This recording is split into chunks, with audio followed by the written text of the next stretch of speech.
Hi, Vincent. Hello.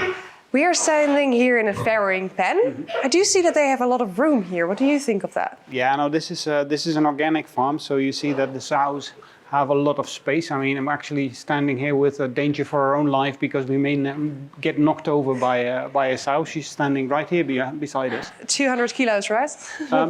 Quite heavy, yeah. No, but she's calm, so that's good. The sow has a lot of space, but that's not the standard in conventional farms still. And why is that? Well, in conventional farms, most of the time, sows are confined during lactation, during gestation, as well as during the breeding phase. But you see that there is a change coming bit by bit. And where is that change coming from? It started all in the European Union. I think one of the major steps was to have a deadline in 2013, when at least a phase during gestation, it was said that sows needed to be able to stretch their legs. So as from the first, in 2013, sows in the European Union needed to be able to stretch their legs during gestation. So that was a major change in legislation. You saw that new kind of systems like electronic sow feeding or free access stalls became more common in the European Union. And that development was gradually followed by other integrations, other companies throughout the world. Yeah, do you see it outside of Europe now as well? Yes. I think some of them had motives of animal welfare. Others realized that with different systems, there was actually similar or even better gains to be made.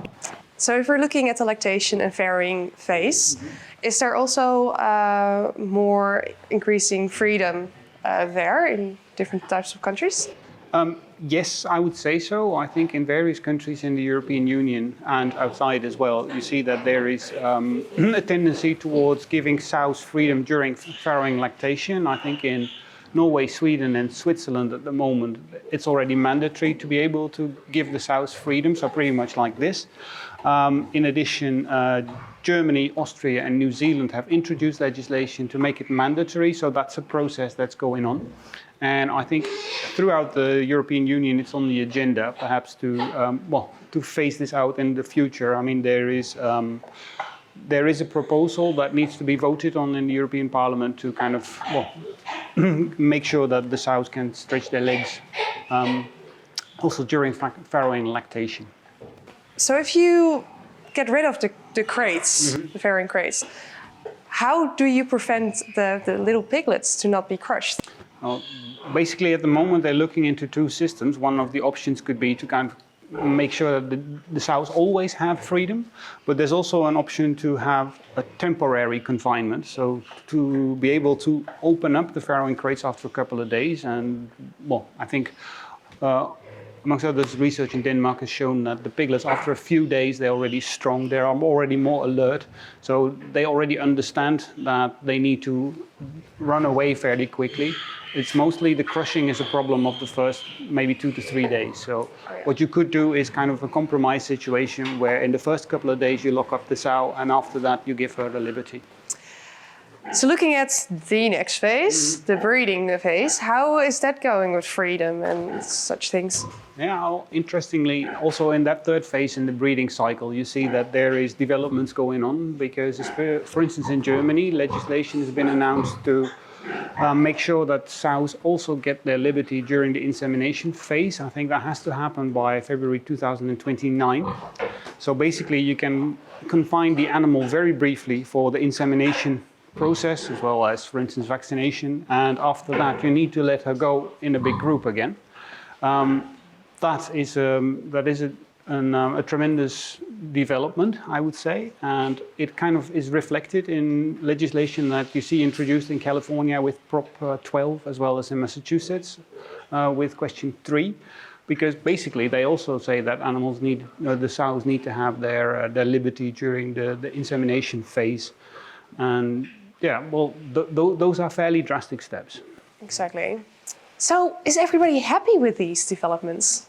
Well, especially with freedom during insemination, I think it's hesitant in the market. You see that in Germany, for instance, there's quite a lot of producers who have decided to stop because it requires quite a lot of changes to the pig houses, especially if you keep in mind that also they need to have liberty during the lactation phase and also during the insemination phase. There's quite a lot of farmers who say, oh, well, maybe they're 60 plus and they think, I need to do so many changes, I might as well just stop now.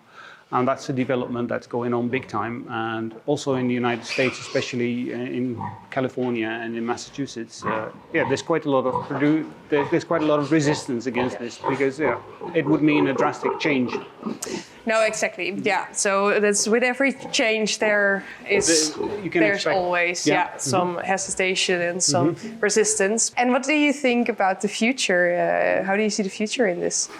Well, I can imagine that it is considered to be a difficult development, and that many might think, okay, perhaps we'll just have to wait a little bit, lie low, and perhaps it will all pass. But as this producer who kindly opened their farm to us shows that I think in the future transparency and the demand for transparency is going to be more important because consumers increasingly will want to know what's going on pig farms. And I don't think it is very easy to explain to the general public why you would confine animals.